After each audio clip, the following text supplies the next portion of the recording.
La fundación del Tuxpan precolombino, en el relato del libro Santiago Tuxpan, un viaje a través de la historia del pueblo.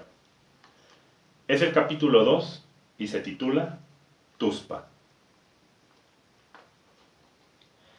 Cuenta una ancestral leyenda que en los principios del mundo, el Dios Supremo, después de haber creado los cielos y la tierra, los animales y las plantas, estaba listo para crear al hombre. No sabía aquel Dios cuál debía de ser su apariencia, y entonces tomó para darse una idea de su próxima creación a un faisán de los montes, a un pez del río, a un jabalí salvaje del bosque y a la siempre astuta víbora que habita en el valle de Aguaneo. El Dios los encaminó en una carrera para que, basándose en el ganador, le fuera dada idea para formar a la raza humana. Esa fue una carrera que comenzó pareja. El faisán, escurridizo y veloz, avanzaba con su rapidez característica, pero pasó por el follaje de un tupido matorral y las largas plumas de su cola se atoraron, ocasionándole una herida que lo obligó a detenerse. El pez, que teniendo la corriente a su favor, sorteó las aguas del río muy ligeramente y pareció aventajar en un principio, pero una contracorriente repentina lo detuvo y lo envió hasta el último lugar. El jabalí, que comenzó bien, fue presa fácil de su cuerpo robusto y de sus patas torpes, que resbalaban con las piedras que pisaba mientras avanzaba. El caer frecuentemente y el levantarse con dificultad lo dejaron fuera de la competencia. Mientras tanto, en el suelo, arrastrándose sin ser obstáculo ni los matorrales ni las piedras, iba la víbora ocupando el primer sitio de aquella competencia. La meta estaba próxima y con el faisán herido, el pez luchando contra la corriente y con el jabalí fuera de la competencia, la víbora se sintió vencedora y se burló de ellos. Era tan poca la distancia que la separaba de la meta que incluso tuvo el descaro de desacelerar el paso. Pobre víbora, que se creyó la más astuta sin en verdad serlo, porque una hambrienta y voraz águila descendió sobre ella muy violentamente y la tomó entre sus afiladas garras. El dios, siendo juez y testigo de aquel acontecimiento, decidió plasmar aquellos hechos sucedidos en el lugar de la meta, al pie de un cerro empinado junto al río, donde habrían de permanecer petrificados por siempre un faisán, un pez, un jabalí, una víbora y el águila vencedora. Esa fue una lección que el Dios recibió aquel día y por tal motivo tomó la decisión de crear al hombre a imagen y semejanza suya. Un ser que pudiese sorprenderse todos los días de su vida por la naturaleza que lo rodeara, tal y como él mismo fue sorprendido por el águila hambrienta, animal, por cierto, a quien olvidó como molde para su nueva creación.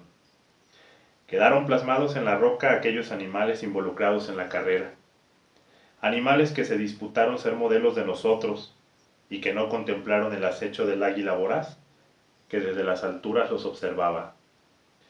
Ahí en el cerro están el faisán, el pez, el jabalí, la víbora y el águila, todos como referencia de lo sucedido hace ya tantos años, a los pies del cerro que lleva por nombre Cerro de la Víbora, porque ella, creyéndose la gran vencedora, terminó siendo la gran perdedora. Lo fue en verdad, porque el faisán se recuperó de sus heridas y se fue a la montaña a picar frutillas. El pez retomó la corriente y buscó entre las aguas a los suyos, y el jabalí se levantó de sus caídas y se marchó a merodear por el bosque. En cambio, la víbora perdió la vida y fue alimento suculento para los polluelos del águila, que aguardaban impacientes en el nido construido en lo más alto del cerro, que tiene la apariencia de ser una inmensa roca. Al pie de aquel mítico cerro fue fundado un pueblo. Tuxpan fue su nombre. Un pueblo habitado por hombres de piel oscura y de anchos hombros, fuertes y hábiles cazadores, recolectores y agricultores. Sus mujeres, de una deslumbrante belleza autóctona, esbeltas, ágiles y fértiles, que parían hijos e hijas cuyos ombligos eran enterrados en el mismo sitio donde nacían. un pueblo que elaboraba utensilios de cerámica y que vestía con ropas tejidas con hilos de maguey, y que se limitaba a conseguir lo más indispensable para satisfacer sus necesidades, y que cuando consolidaron su religión y sus costumbres fueron otomís, cuya organización social era ser dirigidos por un gobernante único que casi siempre se dejaba influenciar en todas sus decisiones por el chamali. Habían nacido diferentes culturas y pueblos, se habían trazado fronteras y formado alianzas. Las civilizaciones evolucionaban y la contienda que se libraba por la supervivencia era diaria. Al pie del Cerro de la Víbora se extendió el pueblo de Tuspa, sin traza de calle o calzada alguna. Las casas estaban muy cerca las unas de las otras, de paredes de varas y lodo, con techos de hierbas eran todas ellas, y un mar de milpas poblaban sus alrededores. En el centro del pueblo se levantaron altos templos y sitios sagrados, sobre los cuales el chamali invocaba a las deidades para que les enviaran sus favores y buenas voluntades, para que fuera abundante la siembra y la cosecha de maíz, el principal de sus sustentos.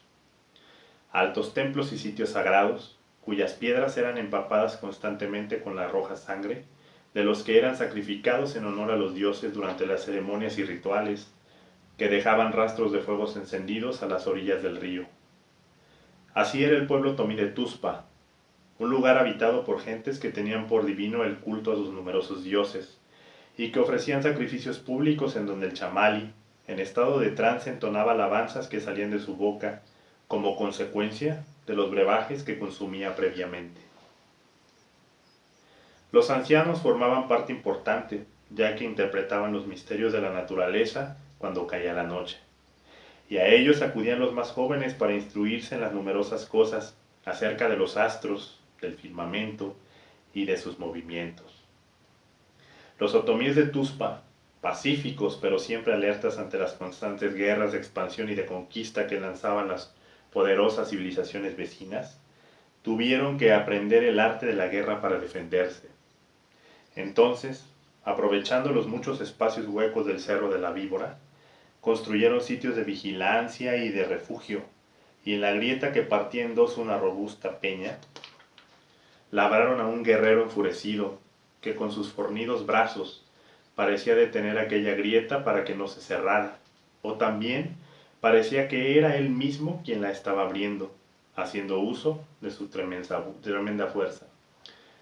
Tuspa, por su ubicación, era descubierto por el sol nuevo de cada mañana bajo el Cerro de la Víbora, cuyos altos riscos invitaban a las nubes a postrarse sobre ellos, y el río, profundo, cristalino y de corrientes calmas, era quien infundía la prosperidad y la esperanza a las gentes del pueblo.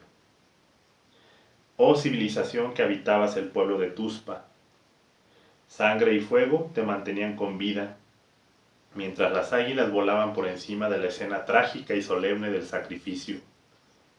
Oh civilización, que dando muerte, pretendías obtener la vida. Listo.